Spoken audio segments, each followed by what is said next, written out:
Olá, amigos telespectadores, Shalom Aleichem, paz seja convosco. Eu sou o Rav Shai Ben Yehudá e este é o programa Or Teshuvá, ou Luz para o Retorno.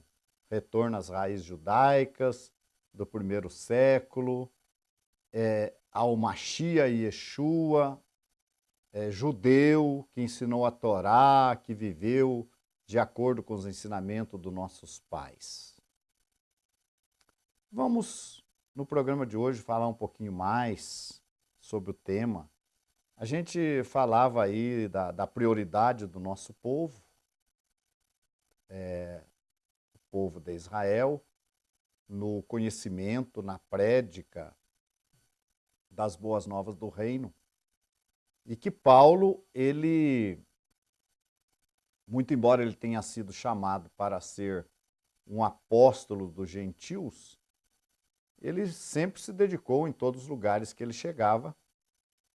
Primeiramente, ele entrava na sinagoga e explicava eu anteriormente que por dois motivos.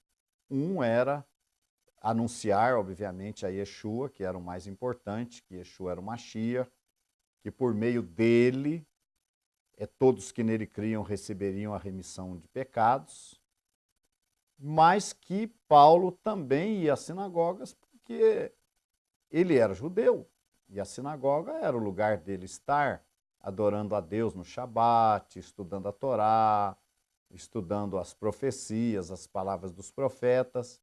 Então Paulo se sentia em casa, era o ambiente dele. Ao mesmo tempo, nós temos ensinado também que Yeshua e seus seguidores, ninguém estava criando uma nova religião. Pelo contrário, eles continuaram. A religião de Yeshua, nada mais, nada menos, era que um segmento judaico, que cresceu muito nos seus dias, né?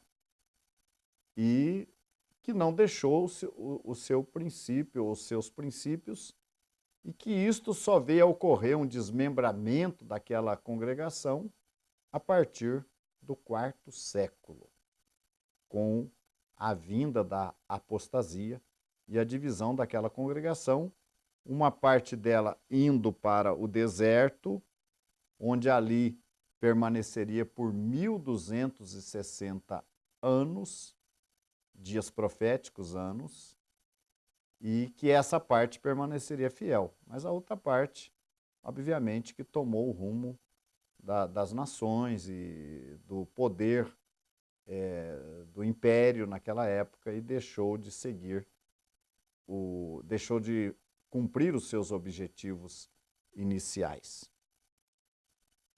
Então, o apóstolo Paulo, Shaul HaShaliach, ele entrava naquelas sinagogas e ali ele cumpria esse seu objetivo e ensinava ao nosso povo a importância de se crer em Yeshua, principalmente no caso também da remissão dos pecados, que se daria através do sacrifício de Yeshua doravante. Lembramos que o templo foi destruído no ano 70 e já não havia mais sacrifícios, e que o perdão de pecados se obtinha através do derramamento do sangue de animais inocentes, conforme a Torá previa.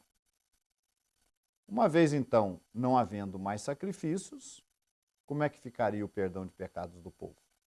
É aí, então, que entra Yeshua como Cordeiro de Deus, de acordo com os escritos de Hebreus, aos Hebreus, realizando um único sacrifício definitivo e por meio do qual todos aqueles que crescem na sua pessoa obteriam a remissão de seus pecados.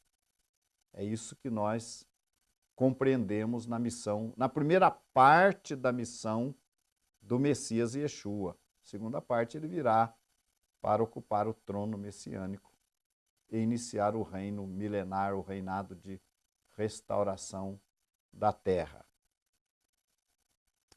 Então, Paulo, ele prega ao nosso povo, e eu estava falando com vocês a respeito do ciúme, do ciúme que haveria de ficar ao nosso povo Paulo fala desse ciúme também em Romanos 11.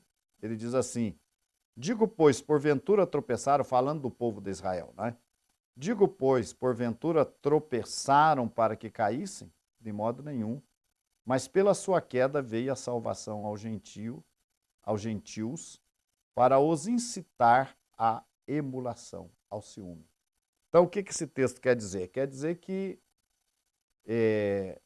aquela rejeição que ocorreu já dentro da era apostólica, rejeição como nação, quero deixar bem claro, a rejeição do nosso povo a Yeshua não foi individualmente. Individualmente, essa obra no coração do nosso povo continuou sendo feita. Tanto é que Paulo continuava pregando. Então, quando fala também em grande multidão, Apocalipse fala numa grande multidão que viria depois da contagem dos 144 mil, fala que essa grande multidão seria de povos, nações e línguas, o que inclui também o nosso povo. Então, o versículo 11 de Romanos 11 fala de um ciúme. Como é que alguém que não era nação, que não era povo, não é, poderia agora estar aí ensinando a palavra, enfim. Obviamente que, de acordo com os escritos da Brit Hadashah, por exemplo, na carta aos Efésios, Paulo deixa claro que os gentios que se convertiam deixavam de ser gentios, deixavam de ser incircuncisos, e que a partir dali fariam parte de um único povo.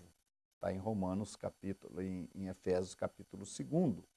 Um único povo, um novo povo, um só corpo, fala Paulo ali aos Efésios, né? Fez dos dois povos um único povo. Isso, aquela congregação inicial de Yeshua, que era uma congregação judaica.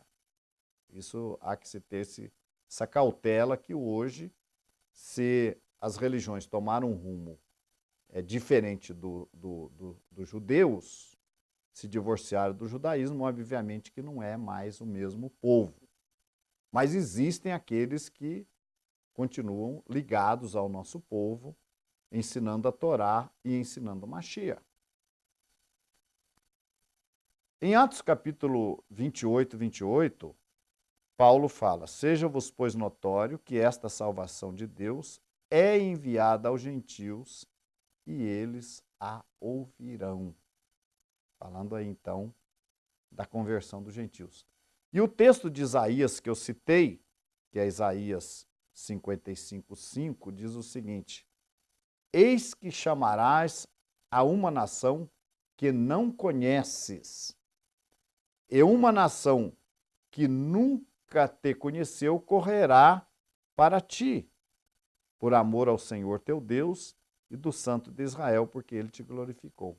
Aqui mais uma profecia falando com respeito aos gentios que haveriam de servir ao Senhor, uma nação que não conheceu a Deus, não é? E Romanos 10:20, fazendo menção também à profecia de Isaías, diz o seguinte: e Isaías ousadamente diz: fui achado pelos que não me buscavam, fui manifestado aos que por mim não perguntavam.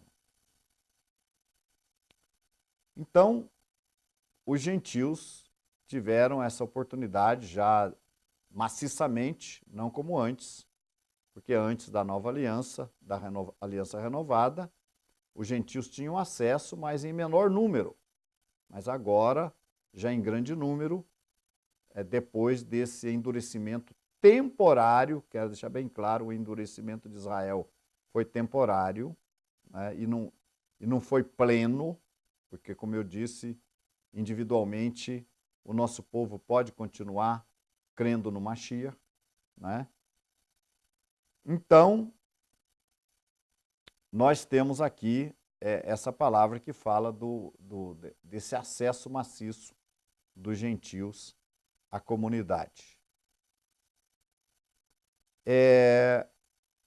Eu quero falar um pouquinho também, eu falava no programa anterior, sobre os 4 preceitos de Noa, que todo gentil que vem, que aceita Yeshua e que quer fazer parte da comunidade, ele precisa fazer parte da comunidade.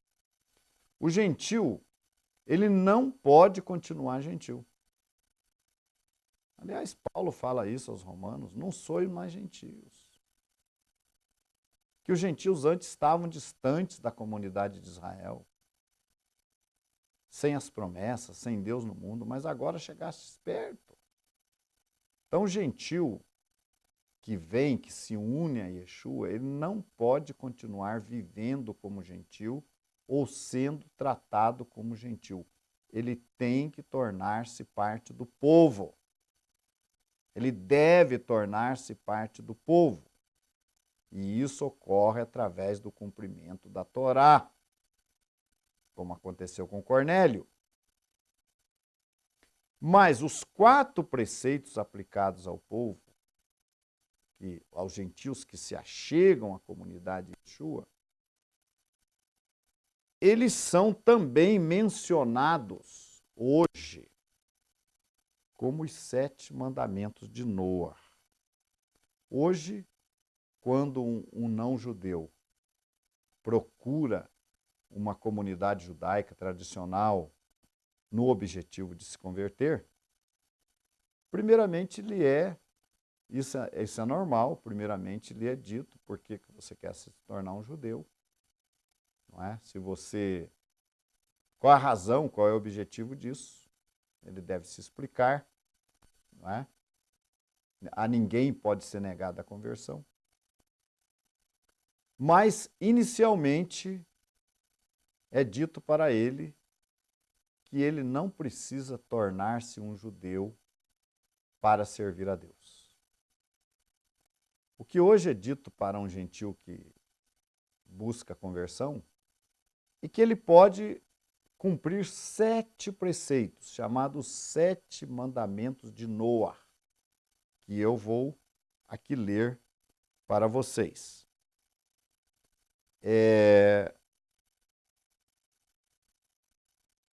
Por que existe no judaísmo de hoje a ideia de que os goim, os gentios, não precisam de uma conversão e nem de se unir ao judaísmo para serem povo de Deus e herdarem as mesmas promessas dos descendentes de Abraão? Na verdade, na época de Yeshua, os judeus faziam proselitismo, sim, o que mais tarde passaram a descartar ou desestimular. Para sustentar tal posição, afirmam que Deus tem uma aliança com Israel, com a qual estabeleceu leis, 613 mandamentos. Mas que, igualmente, Deus tem um outro plano para salvar o justo entre as nações, sem ter que introduzi-los em Israel.